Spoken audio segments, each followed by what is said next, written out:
కొంచెం నాకు ఇబ్బందిగా ఉంటుంది, ఇదేమనుకోకండి. అది 1964 సంవత్సరం నేను ఆర్ట్స్ అండ్ సైన్స్ కాలేజ్ వరంగల్లో పియూసీలో విద్యార్థిగా చేరాను. అప్పుడు మొదటిసారి మా బాబాయ్ గారు బండార సదాశివరావు గారు నా కోర్టుకు వస్తూ నన్ను కూడా వెంట తీసుకుని వచ్చారు. అప్పుడు అక్కడ రంగారావు గారు ఉన్నారు. అరే ఇవయ్యా ఇతను నివాడు చూడు అని అన్నారు.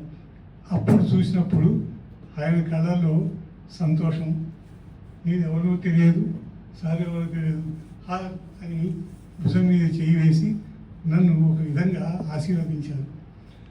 1964 నుంచి దాదాపు 71 దాకా ఆయన గురువు గారే. పియూసీ తర్వాత బిఏ తర్వాత ఎంఏ ఈ మూడిట్లోనూ ఇన్ని సంవత్సరాలు దాదాపు 30 సంవత్సరాల పాటు నాకు గురువుగా ఆయన ఉన్నారు. తర్వాత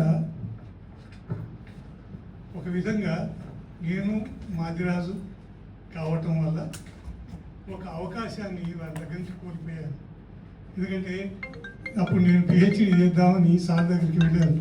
రంగారావు గారి దగ్గరికి వెళ్ళినప్పుడు నేను ఇంకెందుకండి, నేను ఆ సబ్జెక్టు ఈ సబ్జెక్టు ఎత్తుక్కోవడం ఎందుకు, మీ గురించి మీ కావ్యాల మీద పిహెచ్డీ చేద్దాం అనుకుంటున్నాను, మీరు నాకు అవకాశం ఇవ్వండి అంటే సార్ ఏమన్నారంటే, నువ్వు నా దగ్గర చేస్తావు బాగానే ఉంటుంది, నేను చేయిస్తాను బాగానే ఉంటుంది, తర్వాత అందరూ కలిసి మన ఇద్దరిని తిరుగుతారు.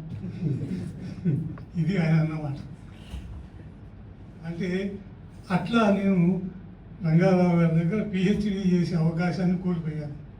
ఒక విధంగా మాదిరాజు అవటం వల్ల ఇది ఒకటి. తర్వాత ఆయన ఎన్నో సందర్భాల్లో నేను పిహెచ్డీ చేస్తుంటే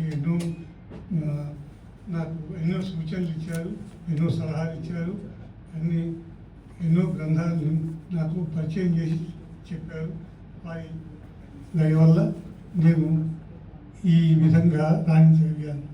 ఆయన పాఠం చెప్పేవారు, మేఘ సందేశం మాకు అప్పుడు క్లాస్లో పాఠం చెప్పేవారు. చెప్పిన తర్వాత ఆయన అనేవారు, మీకు లెక్చర్లు అవుతారు, తర్వాత మీకు ఈ పాఠం చెప్పాలన్నా ఎవరు చెప్పరు, మీరు వినకపోతే మీరు ఎవరికీ చెప్పలేరు, కాబట్టి మీరు వచ్చి కూర్చొని చదువుకోండి మొదట అని ప్రతిసారి ఆయన క్లాసు ముందర మొదలుపెట్టేవారు. పెట్టిన తర్వాత ఆయన వల్ల పూర్వమేఘం మొత్తం పట్టేశారు. పూర్వమేఘం వారి దయ వల్లని మొదట అన్ని శ్లోకాలని మేము బట్టి చేయగలిగాం. అంటే ఇప్పటికీ పూర్వమేఘం మాకు వచ్చింది అంటే వారి అనుగ్రహం వల్లనే వచ్చింది అన్నమాట. ఈ విధంగా వారిని సంస్మరించుకోవటం నా అదృష్టంగా భావిస్తున్నాను.